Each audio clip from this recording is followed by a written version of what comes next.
बिस्मिल्लाहिर्रहमानिर्रहीम।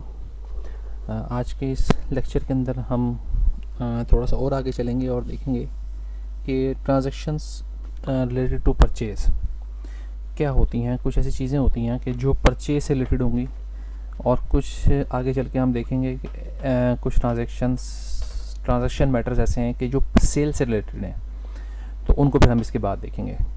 अभी तक तो हम ये देखते आए हैं कि इन्वेंट्री की सेल और परचेज़ की ट्रांजैक्शन किस तरह की होती हैं under perpetual inventory system and periodic inventory system. Under perpetual inventory system and periodic inventory system ये हम देखते हैं। अब हम ये देखेंगे कि ट्रांजैक्शंस कुछ ऐसी मैटर्स होते हैं कि जो परचेज से रिलेटेड होते हैं, नॉर्मल रूटीन के नहीं होते। ठीक है, कुछ स्पेशल मैटर्स होते हैं, उनको ट्रांजैक्शंस के अंदर कैसे इनकॉर्पोरेट किया जाता है। ठीक है, मिसाल के तौर पे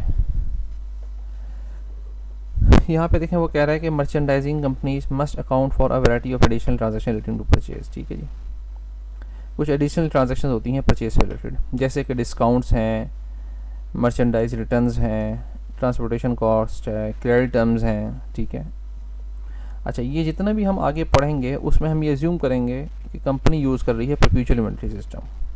ठीक है, तो लिहाजा परपेचुअल इन्वेंट्री सिस्टम के मुतालिक आपको पता होना चाहिए। अगर नहीं पता तो आपको लास्ट लेक्चर रिवाइज करना होगा, जिसके अंदर हमने डिटेल से पढ़ा था कि परपेचुअल इन्वेंट्री सिस्टम क्या होता है और पीरियोडिक इन्वेंट्री सिस्टम क्या होता है। ठीक है, तो लिहाजा हम परपेचुअल इन्वेंट्री सिस्टम की एजम्पशन लेके चलेंगे, कंपनी ये यूज़ कर रही है परपेचुअल इन्वेंट्री सिस्टम। उसके तहत अब हम चीज़ें पढ़ते हैं कि क्रेडिट टर्म्स और कैश डिस्काउंट्स क्या होते हैं। ठीक है, अच्छा, अब देखें, वो यहाँ पे कह रहा है कि manufacturers and wholesalers normally sell their products to merchandise. अच्छा, अमूमन देखें ऑर्गेनाइजेशंस में जो परचेज और सेल होती है वो हमेशा तकरीबन ऑन अकाउंट होती है, उधार पे होती है। ठीक है, बड़ी बड़ी ऑर्गेनाइजेशंस कभी भी ऑन कैश माल नहीं खरीदती हैं, हमेशा उधार पे माल काम चलता है। उनकी जो क्रेडिट टर्म्स है बायर्स और सेलर्स की, वो इनवाइस में लिखी होती हैं। अच्छा, इनवाइस क्या होती है? इनवाइस वो डॉक्यूमेंट होता है कि जो सेलर बायर को भेजता है as a request for payment या समरी ऑफ पेमेंट। ठीक है, जिसके ऊपर लिखा होता है कि भाई आपने मुझ सेलर जो है वो बिल, जिसे हम कहते हैं आम ज़ुबान में, कि बिल किसी बायर के पास आया सेलर की तरफ से, उसमें चीज़ें लिखी हुई थी कि आपने हमसे ये आइटम ख़रीदे हैं, इतनी इतनी क्वांटिटी है और उनकी ये प्राइस है, तो टोटल प्राइस आपने हमें ये पे करनी है। तो this is known as invoice, वो सेलर की तरफ से आती है। तो सेलर में जब भेजता है ना इनवाइस, तो उसके ऊपर क्रेडिट टर्म्स लिखी हुई होती हैं। ठीक है, कुछ क्रेडिट टर्म्स तो ऐसी होती हैं जैसे कि नेट 30 डेज़ या N30 भी लिखा जाता है। इसका मतलब ये होता है कि जो आपने पैसे देने हैं ना हमें, वो 30 दिन के अंदर तक ड्यू है, यानी 30 दिन के अंदर अंदर आप हमें दे सकते हैं, आपको दे देने चाहिए 30 दिन के अंदर पैसे। ठीक है, तो लिहाजा कमिटमेंट ये होती है कि जिस दिन आपको माल पहुंचा और जिस दिन ये इनवाइस पहुंची, तो उस डेट से लेकर अगले 30 डेज़ के अंदर you should pay us stated amount. तो एक ये टर्म होती है। अच्छा, कुछ इनवाइसेस के ऊपर लिखा होता है 10 EOM। 10 EOM का मतलब होता है कि 10th एंड ऑफ मंथ। इसका मतलब यह है कि payment is due 10 days after the end of the month in which the purchase occurred. जिस महीने में परचेज अकर हुई है, उस महीने के ख़त्म हो जाने के बाद, एंड ऑफ मंथ के बाद 10 दिन के अंदर अंदर पेमेंट आपको दे देनी चाहिए। ठीक है, जैसे कि आज जो डेट है, हम फर्स्ट कर लेते हैं, लेट्स सपोज कि ये मई का मंथ है और हम 17 मई फॉर एग्जांपल कोई परचेज़ होती है, कोई कंपनी परचेज़ करती है 17 मई को कोई आइटम, तो वो 17 मई से 30 मई तक तो वो एंड ऑफ मंथ होगा। तो जब ये महीना ख़त्म हो जाएगा और मई के बाद जून शुरू होगा, तो जून के पहले 10 दिन के अंदर पेमेंट कर देनी होगी, अगर पेमेंट टर्म्स 10 EOM होंगी। ठीक है, अच्छा, अब अमूमन 30, 40, 50 डेज़ का पेमेंट पीरियड मिलता है। ठीक है, उसको जो है वो एक पेमेंट पीरियड दिया जाता है बायर को कि आपने इतने दिन के अंदर हमें पेमेंट दे देनी है।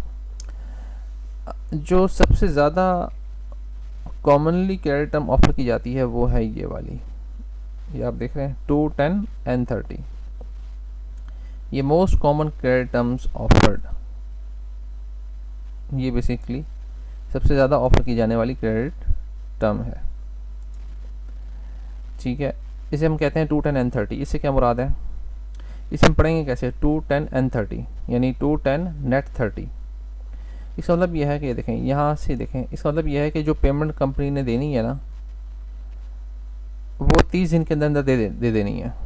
मिसाल के तौर पर हम फ़र्ज़ करते हैं कि आज 17 मई को अगर कोई माल गया है कहीं पे, लेट सपोज मैं बिल्कुल फ़र्ज़ कर रहा हूँ कि 17 मई एक तारीख़ है जिस तारीख़ पे कंपनीज़ के, दो कंपनीज़ के दरमियान परचेज़ हुई है। एक कंपनी ने माल परचेज़ किया दूसरी से, तो वो जो माल परचेज़ किया है वो अगर 17 मई को परचेज़ हुआ है तो पेमेंट जो है वो ड्यू रहेगी नेक्स्ट 30 डेज़ तक। ठीक है, 17 मई से 17 जून तक। ठीक है, लेकिन अगर कंपनी पे कर देती है वो पैसे पहले 10 दिन के अंदर यानी 27 मई के अंदर अंदर, फर्स्ट 10 डेज़ के अंदर, तो उसे 2% डिस्काउंट मिल जाएगा। ठीक है, इसे जो है ना यहाँ पे देखें एक्सप्लेन किया हुआ है, the buyer may make up take a 2% discount if payment is made within 10 days. अगर पहले 10 दिन के अंदर पेमेंट कर दी जाए तो 2% डिस्काउंट मिल जाएगा।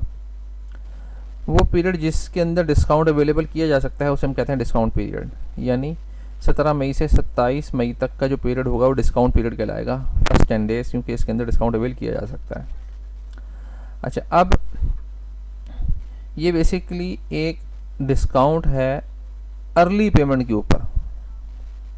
ठीक है, अर्ली पेमेंट के ऊपर एक डिस्काउंट दिया जाता है, इसलिए हम इसे कहते हैं कैश डिस्काउंट, जो इन फॉर्म ऑफ कैश मिलता है। ठीक है, इसे कैश डिस्काउंट कहते हैं कि अगर बायर पहले 10 परचेज करने के फर्स्ट 10 डेज़ के अंदर अंदर पेमेंट कर देता है तो उसको कैश डिस्काउंट मिल जाएगा। ठीक है, एक होता है बल्क डिस्काउंट भी होता है। बल्क डिस्काउंट ये होता है कि अगर कोई कस्टमर को जो है वो होलसेलर या मैन्युफैक्चरर ये कह देता है कि अगर हम हमसे 500 यूनिट खरीदेंगे तो आपको इतने % डिस्काउंट मिलेगा, अगर 1000 यूनिट खरीदेंगे तो इतना % मिलेगा, इतने 1000 यूनिट खरीदेंगे तो इतना % मिलेगा, यूँ वो कहता है सेलर ना। तो वो होता है परचेज डिस्काउंट या बल्क डिस्काउंट। ये है cash discount, early payment discount इसे आप कह सकते हैं। इसमें ये होता है कि अगर पेमेंट जल्दी कर दी जाए, जो यहाँ पे क्रेडिट टर्म्स के अंदर मेंशन है, इसे हम कहते हैं क्रेडिट टर्म। ठीक है, 2, 10 एंड 30 है, जैसे 10 EOM है, इसे हम कहते हैं क्रेडिट टर्म। जो दिन मेंशन है क्रेडिट टर्म के अंदर, उस दिन के अंदर अंदर अगर पे कर दिया जाए तो जो डिस्काउंट मिल रहा होता है उस डिस्काउंट की टाइप क्या है, यहाँ पे कैश डिस्काउंट, और वो जो पीरियड है जिसके अंदर डिस्काउंट अवेल किया जा सकता है उसे हम कहते हैं डिस्काउंट पीरियड।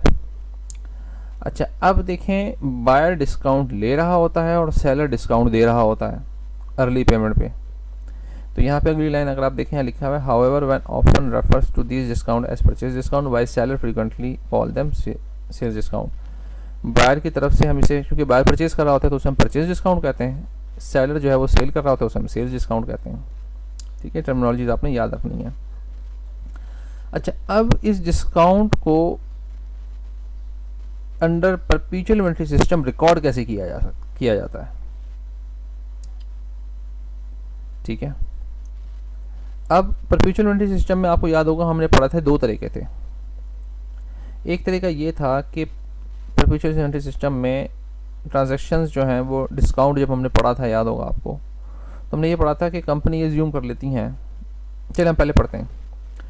देखें, ये जो डिस्काउंट है ना, ये डिस्काउंट के मुतालिक हमने सारा पढ़ लिया कि इसकी टर्म्स क्या होती हैं, डिस्काउंट पीरियड क्या होता है, कैश डिस्काउंट किसे कहते हैं, सेल्स डिस्काउंट क्या होता है और परचेज डिस्काउंट क्या होता है। अब हम देखते हैं कि बाज़ औक़ात कंपनीज़ जो बड़ी वेल मैनेज होती हैं उनकी कोशिश ये होती है कि वो हर सूरत डिस्काउंट को अवेल करें। जो फाइनेंशियली स्ट्रांग होती हैं, जिनके पास पैसा बहुत होता है, बड़ी कंपनीज़ होती हैं, उनकी कोशिश ये होती है कि 2% डिस्काउंट को हर सूरत अवेल किया जाए। ठीक है, यानी पहले 10 दिन के अंदर, अगर 10 दिन डिस्काउंट पीरियड दिया हुआ है तो 10 दिन के अंदर अंदर पेमेंट करके लाजमन उस डिस्काउंट को अवेल किया जाए, क्योंकि वो अमाउंट भी बहुत बड़ी बनती है। जब लाखों करोड़ों में ट्रांजैक्शन होती है ना, तो वो डिस्काउंट भी बहुत बड़ा बनता है, इसलिए 2% सिर्फ दिया जा रहा होता है। तो ये कंपनीज जो हैं वो क्या करती हैं, अमूमन इनका ट्रेंड ये होता है कि ये बड़ी कंपनीज डिस्काउंट को अवेल करती हैं हर सूरत। तो लिहाजा इनमें इनकी जो 90-95% ट्रांजेक्शन होती हैं वो उसके अंदर डिस्काउंट अवेल किया जाता है। तो लिहाजा ये कंपनीज अपना इनिशियली जब रिकॉर्ड करती हैं ट्रांजैक्शन को, तो उसमें ये अजम्पशन लेकर रिकॉर्ड करती हैं कि डिस्काउंट अवेल कर लिया जाएगा। ठीक है, तो लिहाजा डिस्काउंट अवेल करने के बाद जितनी अमाउंट बनती है वो देनी पड़ेगी इन्हें फिर। तो लिहाजा उस अमाउंट से रिकॉर्ड की जाती है ट्रांजैक्शंस की जर्नल एंट्री। ठीक है, तो यहाँ हम देखते हैं two listed assume date on November 3 एक कंपनी है 3 नवंबर को उसने computer city purchase 100 spreadsheets program for PC product. Company ने 100 प्रोग्राम्स खरीदे, हर एक प्रोग्राम की कॉस्ट कितनी है $100। तो लिहाजा टोटल कितने उसको देने हैं, पेबल अमाउंट कितनी होगी जो कंप्यूटर सिटी ने परचेज़ किए हैं प्रोग्राम्स, उनकी टोटल पेबल अमाउंट बनती है $10,000। अच्छा, लेकिन पीसी प्रोडक्ट जो सेलर है बेसिकली वो ऑफ़र कर रहा है 210 and 30। ठीक है, कि आप 30 डेज़ के अंदर $10,000 दे सकते हैं, लेकिन अगर आप पहले 10 दिन के अंदर हमें दे देंगे 3 नवंबर से 13 नवंबर तक, तो हम आपको 2% का डिस्काउंट दे देंगे। तो देखें, अगर कंपनी जो है वो फर्ज करें हम पे कर देती है ये अमाउंट, और ये उसका पक्का इरादा है और वो उसका ट्रेंड भी चलता आ रहा है कि वो पीसी प्रोडक्ट को बिलखुसूस हर ट्रांजैक्शन के अंदर डिस्काउंट अवेल कर लेती है, तो उसके अंदर क्या होता है, इस सिचुएशन में ये होगा कि 2% जो है वो बनता है $10,000 का $200। ठीक है, तो लिहाजा कंपनी जो है वो ट्रांजैक्शंस को जो रिकॉर्ड करेगी वो बेसिकली उसके बाद जो इन्वेंट्री आई है उसकी अमाउंट फिर वो 9800 रिकॉर्ड करेगी, और उसने फिर पैसे कितने देने होंगे पीसी प्रोडक्ट को $10,000 नहीं देने होंगे बल्कि 9800 देने होंगे। ठीक है, क्योंकि ये उनका एक ट्रेंड बना हुआ है उस कंपनी का, कंप्यूटर सिटी का, कि वो हमेशा 2% डिस्काउंट अवेल करती है। तो लिहाजा फौरी तौर के ऊपर जब एंट्री रिकॉर्ड की जाएगी ना, तो उसी वक्त ये इस अजम्पशन के तहत रिकॉर्ड की जाएगी कि डिस्काउंट अवेल कर लिया गया। ठीक है, ये कंपनी डिस्काउंट अवेल कर लेगी। ठीक है, तो लिहाजा जब इन्वेंट्री आएगी तो उसकी रिकॉर्डिंग कैसे होगी कि इन्वेंट्री की ज़ाहिर बात है कॉस्ट फिर $10,000 तो नहीं होगी, फिर 9800 होगी। ठीक है, क्योंकि 2% डिस्काउंट अवेल कर लिया गया ना। तो बेसिकली जो पैसे देने हैं अब पीसी प्रोडक्ट्स को, वो कितने पैसे देने हैं 9800। तो लिहाजा 9800 से अकाउंट पेबल क्रेडिट हो जाएगा, पीसी प्रोडक्ट क्रेडिट हो जाएगा, और इन्वेंट्री जो है वो डेबिट हो जाएगी। देखिए उसने यहाँ पे कैलकुलेशन भी लिखी हुई है। ठीक है, अच्छा, if the invoice is paid discount period, well and good, बहुत अच्छी बात है। अच्छा, हम फर्ज करते हैं कि ये वो वक्त था कि जब इन्वेंट्री आई थी और परचेज और रिकॉर्ड की गई थी। अब देखें, हम फर्ज करते हैं कि मिसाल के तौर पे पहले 10 दिन के अंदर फर्ज करें वो 10 नवंबर को पेमेंट कर देता है कंप्यूटर सिटी वाला, तो सिंपल जनरल एंट्री क्या पास होगी आपके ख्याल में, कैश क्रेडिट 9800 और account payable PC product debit. Simple, इसमें कोई दो राय नहीं है, ये सिंपल सी एंट्री पास हो जाएगी कि जितने पैसे कितने पे करेगी कंपनी 9800 और अकाउंट पेबल ख़त्म हो जाएगा। अच्छा, हम ये अज्यूम करते हैं कि दूसरा सिनेरियो, वर्स्ट सिनेरियो भी देख लेते हैं कि फ़र्ज़ करते हैं कि वो 13 नवंबर तक उनकी लापरवाही, केयरलेसनेस या ओवरसाइट की वजह से वो कंप्यूटर सिटी पैसे नहीं दे पाया और उसने पैसे दिए फॉर एग्ज़ाम्पल 20 नवंबर को। ठीक है, तो 20 नवंबर को एंट्री क्या होगी, देखें अकाउंट पेबल जो यहाँ पे अगर आप देखें 9800 से यहाँ पे क्रेडिट हुआ है, तो ये तो इतनी ही अमाउंट से डेबिट होगा, इतनी ही अमाउंट से डेबिट होगा। अच्छा, अब जो कैश दिया जाएगा वो 10,000 दिया जाएगा। ठीक है, वो तो पूरा कैश दिया जाएगा ना, क्योंकि डिस्काउंट पीरियड तो निकल गया, अब डिस्काउंट तो नहीं अवेल किया जा रहा, तो वो 10,000 वो क्रेडिट हो गया। अब जो 200 का डिफरेंस है वो कंपनी यहाँ पे डालेगी और एक नया अकाउंट क्रिएट करेगी, उसका नाम होता है परचेज डिस्काउंट लॉस्ट। ठीक है, कि इतना डिस्काउंट लॉस हो गया, क्योंकि वो कंपनी उसको रिकॉर्ड इसलिए कर रही है क्योंकि उसके नज़दीक ये एक एक्सपेंस है। उसका तो ट्रेंड ये था कि वो 2% डिस्काउंट अवेल करती है हमेशा हर ट्रांजैक्शन में, और उसके लिए बहुत बड़ी अपॉर्चुनिटी थी, तो लिहाजा उसके लिए डिस्काउंट अवेल ना करना एक तरीके से ऐसे है कि जैसे उसने डिस्काउंट लॉस कर लिया। तो लिहाजा वो यहाँ पर अपना 200 का एक डिफरेंस डालेगी परचेज डिस्काउंट लॉस के नाम से, जो कि एक्सपेंस अकाउंट होता है। ठीक है, देखिए यहाँ लिखा है purchase discount loss is an expense account, ये एक्सपेंस अकाउंट होता है। अब देखें बेसिकली जो 200 का कंपनी को लॉस हुआ है, या आप यूँ कह सकते हैं कि 200 जो है वो कंपनी डिस्काउंट अवेल नहीं कर सकी, उसका नुकसान तो ये हुआ कि 200 रुपये उसे देने पड़े, और उसका मैक्सिमम फ़ायदा ये हुआ कि उसको पेमेंट लेट देनी पड़ी, यानी उसको एक लेट पेमेंट का एक क्वेश्चन मिल गया कि जहां उसने पेमेंट 13 नवंबर को करनी थी 10 दिन के अंदर, अब वो आराम से 3 अक्टूबर तक कर सकती है पेमेंट, तो उसे मज़ीद 20 डेज़ डिले मिल गया। उस डिले लेट पेमेंट का बेसिकली उसने एक तरीके से ये जुर्माना या हर्जाना, या आप यूँ समझें कि लेट पेमेंट का उस कंपनी ने एक तरीके से मुआवजा पे किया है इस सहूलत को अवेल करने का 200 को। ठीक है, इस वजह से वो 200 उसको पे करने पड़े कि उसने एक पेमेंट के अंदर एक उसको बेनिफिट मिल गया कि वो डिले पे कर सकती है। अच्छा, अब आपको याद होगा कि अगर आप बैंक से लोन लेते हैं, क्रेडिट कार्ड होता है ना, क्रेडिट कार्ड के ज़रिए अगर आप कोई भी चीज़ परचेज़ करते हैं तो बैंक आपको कहता है कि आपने अगर 30 डेज़ के अंदर पेमेंट कर दी तो ठीक है, अदरवाइज़ आपको फिर नेक्स्ट 30 डेज़ गुजरने के बाद अगर आप पेमेंट करेंगे तो आपको इतना % इजाफी पैसे देने पड़ेंगे। मिसाल के तौर पे मैं मिसाल के तौर के ऊपर आपको ऐसे एग्जांपल देता हूँ कि मैंने कोई चीज़ ख़रीदी 5,000 रुपये की क्रेडिट कार्ड से। ठीक है, अच्छा, अब उस क्रेडिट कार्ड में ये होता है कि अगर आपने 30 डेज़ या 45 डेज़ के अंदर अंदर अगर आपने पेमेंट कर दी तो आपको कोई इंटरेस्ट चार्ज नहीं होगा, लेकिन अगर आपने लेट पेमेंट करते हैं तो लेट पेमेंट का आपको इतने इजाफी पैसे देने पड़ेंगे, 5,000 और मिसाल के तौर पे 500 रुपये। तो ये 5,500 रुपये जो हैं, 500 रुपये जो इजाफी हैं, ये बेसिकली आप यूँ समझ लें कि इंटरेस्ट होता है लेट पेमेंट का। ठीक है, ये इंटरेस्ट कहलाता है। ठीक है, तो लिहाजा इसको आप ये एज्यूम करें कि यहाँ पर एक तरीके से जो पेमेंट देनी थी $10,000 देनी थी, अगर वो 10 डेज़ में दे देता तो 9800 होते।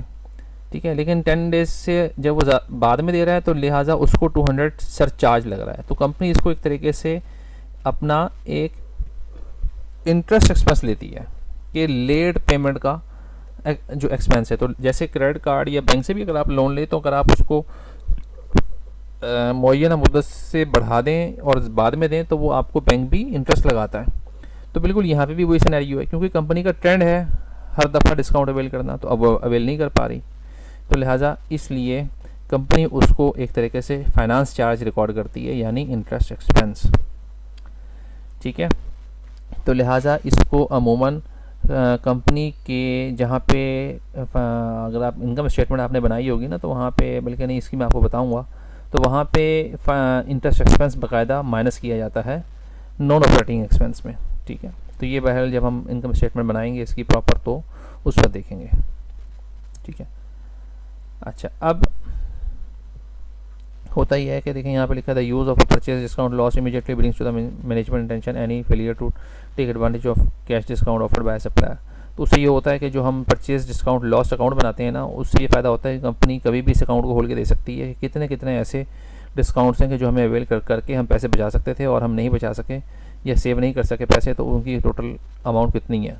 ठीक है, अच्छा, तो ये तो हो गया एक तरीका कि जिसके अंदर कंपनी जो है वो ये अज्यूम करती है और इस यही सोच के रिकॉर्ड करती है अपने ट्रांजैक्शन परचेज़ की कि हमने डिस्काउंट अवेल कर लिया, और अगर वो कर ले तो सिंपल कैश क्रेडिट और अकाउंट पेबल डेबिट हो जाता है, और अगर वो ना कर सके तो फिर ये एंट्री रिकॉर्ड की जाती है। अच्छा, हम फर्ज ये करते हैं कुछ छोटी कंपनीज जो होती हैं ना, वो हर दफ़ा डिस्काउंट अवेल नहीं करती, उनके पास कैश प्रॉब्लम होता है, तो वो ये अज्यूम, तो उसमें ये अमूमन होता है कि उनका ट्रेंड नहीं होता डिस्काउंट अवेल करना। ठीक है, तो लिहाजा वो जब वो परचेज़ करती हैं कोई भी माल, तो उनमें अगर बेशक क्रेडिट टर्म ऑफ़र भी हो रही हो, तो वो इनिशियली उसको रिकॉर्ड करेंगी एट ग्रॉस इनवाइस प्राइस। ठीक है, जो इनवाइस पे लिखी हुई होती है उसी पे रिकॉर्ड करेंगी। इनवाइस पे तो सेलर 10,000 ही लिख के देता है, ऊपर वो जो हमने पढ़ा है उस पर भी 10,000 लिख के देगा उस सिनेरियो में भी, क्योंकि सेलर को तो नहीं पता कि बाहर जो है वो इनवाइस के अंदर वो 10,000 इसलिए लिखेगा क्योंकि सेलर को तो नहीं ये गुमान कि वो कंपनी पे करेगी या नहीं करेगी, ये तो कंपनी की अंडरस्टैंडिंग है ना, बायर की, बाइंग कंपनी की। अच्छा, तो लिहाजा ये छोटी कंपनीज होती हैं, ये अपने पास सेल इनवाइस के ऊपर जो प्राइस लिखी होती है ना, वो टोटल ग्रॉस इनवाइस प्राइस पे ही रिकॉर्ड करती हैं। यानी अगर मिसाल के तौर पर 10,000 देने हैं, पिछली एग्जांपल को अगर हम लें, तो लिहाजा वो उसको सिंपल यूँ ही रिकॉर्ड करेंगी, इन्वेंट्री जो उनके पास आ गई $10,000 की, और अकाउंट पेबल जो है वो क्रेडिट हो गया $10,000 से, सो सिंपल। ठीक है, और आप ये देखें कि जब भी वो पेमेंट जो है वो पे होगी, मिसाल के तौर पे हम फर्स्ट करते हैं कि ये कंपनी ने रिकॉर्ड तो कर लिया ग्रॉस इनवाइस प्राइस पे और डिस्काउंट भी अवेल नहीं कर सकी, तो लिहाजा 20 दिन बाद या 25 दिन बाद जब ये पेमेंट करेगी तो सिंपल क्या एंट्री होगी, कैश क्रेडिट और अकाउंट पेबल डेबिट 10,000 से, सो सिंपल। ठीक है, अच्छा, लेकिन अगर मिसाल के तौर पे ये कंपनी बाई चांस पहले 10 दिन के अंदर पेमेंट कर देती है, ठीक है, तो फिर उस सिचुएशन के अंदर रिकॉर्ड कैसे की जाएगी एंट्री, क्योंकि देखें अकाउंट पेबल पहले हमने रिकॉर्ड किया था क्रेडिट 10,000 से, तो यहाँ पे उतनी ही अमाउंट से अकाउंट पेबल डेबिट होगा, उसको हम चेंज नहीं करेंगे, उतनी ही अमाउंट से होगा जितने से हमने डेबिट किया था पहले जब पेमेंट की जाएगी पहले 10 दिन के अंदर अंदर। अच्छा, कैश तो नहीं 10,000 देना पड़ा, वो तो 9,800 देना पड़ा है, जो तो 2,000 का 200 का डिफरेंस है, उसके लिए फिर एक उसी तरह का अकाउंट क्रिएट किया जाता है, परचेज डिस्काउंट्स अवेल्ड या परचेज डिस्काउंट टेकन। इसमें ये फ़ायदा होता है कि ये भी रिकॉर्ड कर लिया जाता है 200।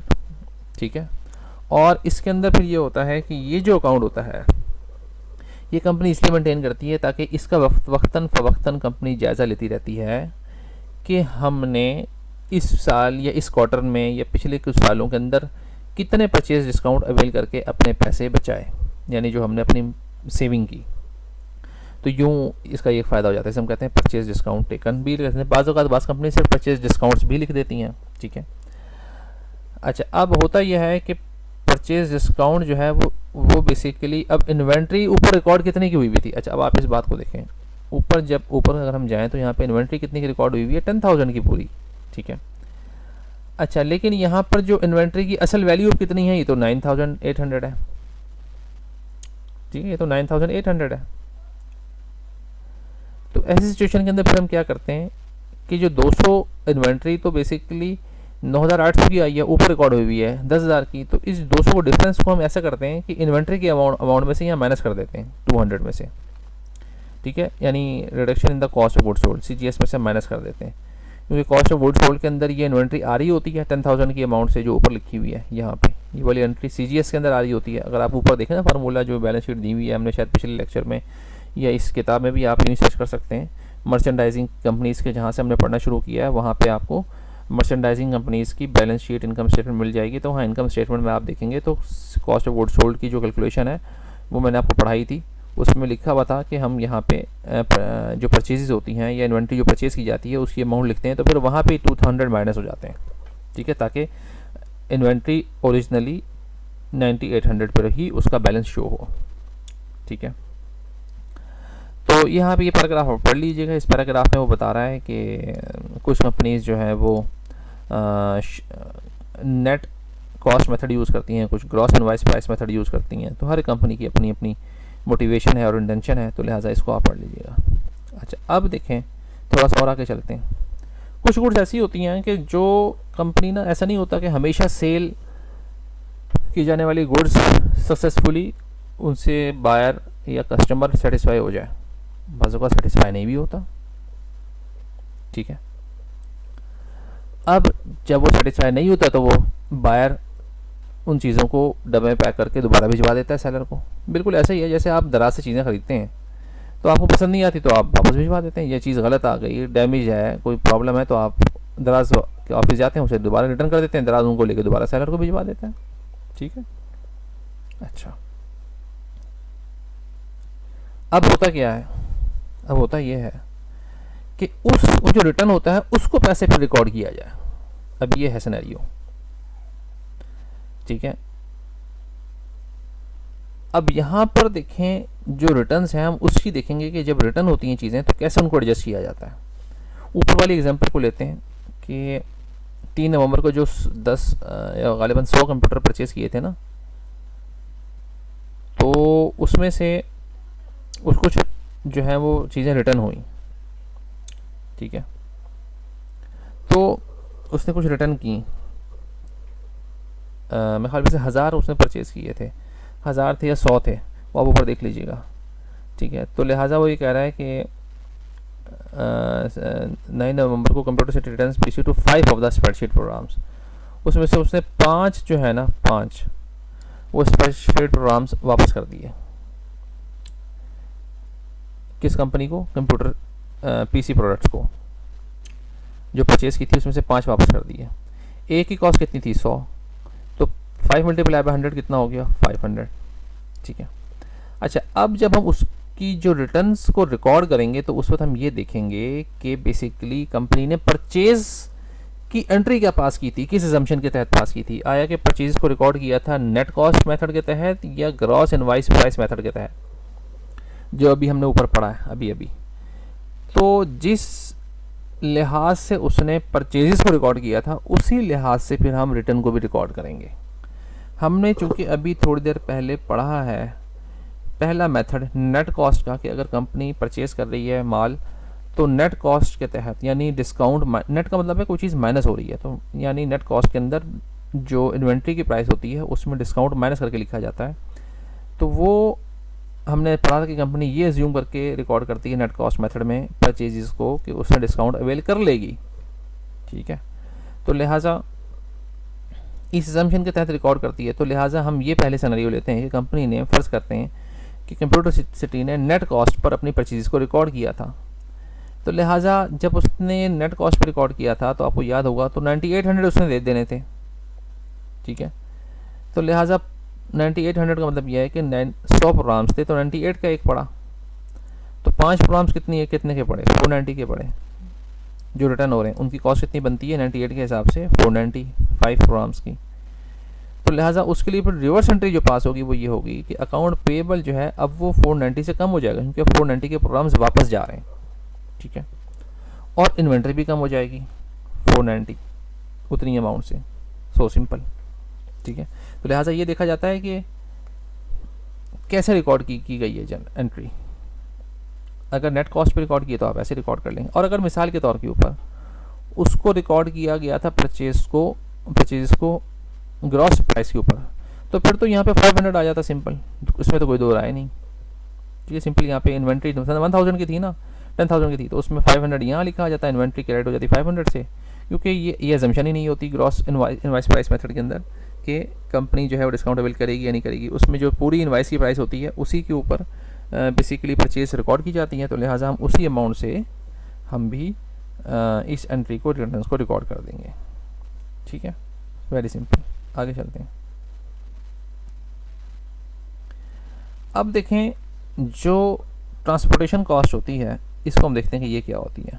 अभी हमने पढ़ा क्रेडिट टर्म्स क्या होती हैं, फिर जो है वो रिटर्न्स भी होते हैं, और अब ट्रांसपोर्टेशन कॉस्ट भी। देखें ट्रांसपोर्टेशन कॉस्ट वो कॉस्ट होती है कि जब कोई चीज़ परचेज़ की जाती है तो सेलर के पास से लेकर बायर के पास पहुंचने तक का जितना एक्सपेंस होता है उसको हम कहते हैं ट्रांसपोर्टेशन कॉस्ट। मुख्तलिफ़ किताबों में आपको मुख्तलिफ़ नाम मिलेंगे, कहीं पर ट्रांसपोर्टेशन कॉस्ट, कहीं पर ट्रांसपोर्टेशन एक्सपेंस, कहीं पे फ्रेट इन, कहीं पे कैरेज इनवर्ड मिलेगा लफ्ज़ आपको, मुख्तलिफ़ नाम होते हैं।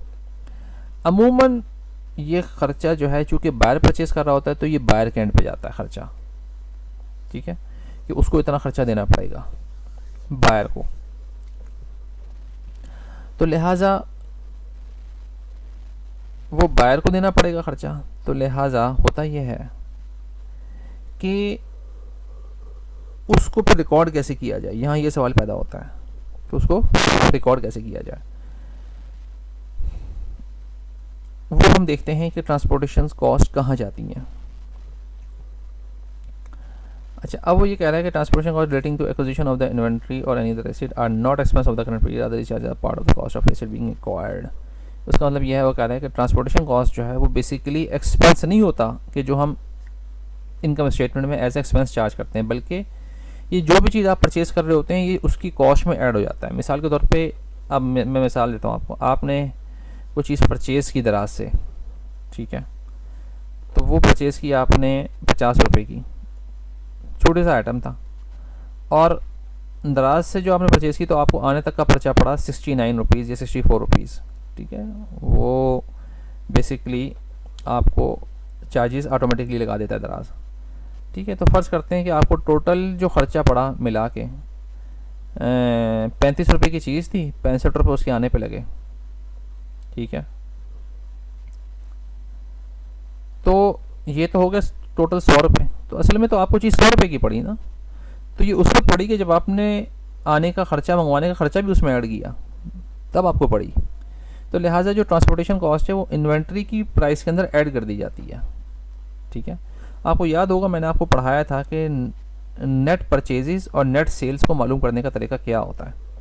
ये आप नेट पे भी लिखेंगे ना कि फार्मूला ऑफ नेट परचेज या फार्मूला ऑफ नेट सेल्स, तो वहाँ पे आ जाएगा। तो उसमें हम क्या करते हैं, मैंने आपको शायद बताया था, मुझे याद है मैंने पढ़ाया था आपको ना, वो क्या होता है कि नेट परचेजेस क्या होती हैं। Net purchases is equal to gross purchases plus transportation cost minus purchase discount and allowance minus purchase returns, ठीक है। डिस्काउंट भी माइनस कर देते हैं आप टोटल परचेज की, उसमें से रिटर्न्स भी माइनस कर देते हैं अगर कोई रिटर्न हो, और जो ट्रांसपोर्टेशन कॉस्ट होती है वो ऐड कर देते हैं। तो इसे हम कहते हैं नेट परचेजेस।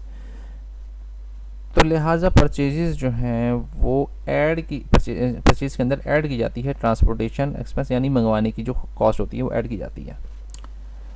अच्छा, अब देखें उसमें ये तरीका, इसमें सारे में ये बता रहा है कि अगर तो मिसाल के तौर के ऊपर कुछ ऐसा है तरीका कि जिसमें आपकी सारी इन्वेंट्री इकट्ठी आ रही है, तो उसके अंदर आप देख लेते हैं कि मिसाल के तौर पे आपने 2 आइटम मंगवाए और 2 आइटम के 5-5 यूनिट्स थे और आपको $10 खर्चा पड़ा मंगवाने का, तो आप $10 को इक्वली डिवाइड कर देंगे दोनों 10 यूनिट्स के ऊपर, ठीक है। लेकिन अगर मिसाल के तौर के ऊपर इन्वेंट्री बाज़ात बहुत ज़्यादा आती है कंपनी की और मिक्स आइटम होते हैं, तो ये मुश्किल होता है कि किस यूनिट के ऊपर कितना खर्चा डाला जाए। तो लिहाजा उसके लिए ट्रांसपोर्टेशन इन के नाम से, ट्रांसपोर्टेशन इन, ठीक है, के नाम से एक ऐड कर दिया जाता है, एक ऐड कर दिया जाता है अकाउंट, एक क्रिएट कर दिया जाता है अकाउंट। उस अकाउंट के अंदर जितना भी ट्रांसपोर्टेशन एक्सपेंस है वो डाल दिया जाता है और बाद में परचेजेस में उसको ऐड कर लेते हैं, ठीक है। ये एक तरीका इख्तियार किया जाता है। तो ये नेक्स्ट है जी ट्रांजैक्शन रिलेटिंग टू सेल्स। ये देख लें, यहाँ तक हमने पढ़ लिया है, ट्रांसपोर्टेशन इन तक सारा हमने। अब जो नेक्स्ट है ट्रांजैक्शन रिलेटिंग टू सेल्स, इसको जो है फिर हम नेक्स्ट इंशाल्लाह ताला पढ़ेंगे डिटेल से नेक्स्ट लेक्चर में।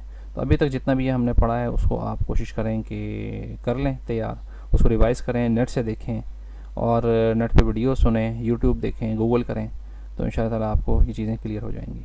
नेक्स्ट में फिर हम ये शुरू करेंगे ट्रांजैक्शंस रिलेटिंग टू सेल्स। अस्सलाम वालेकुम वरहमतुल्लाहि वबरकातुहू।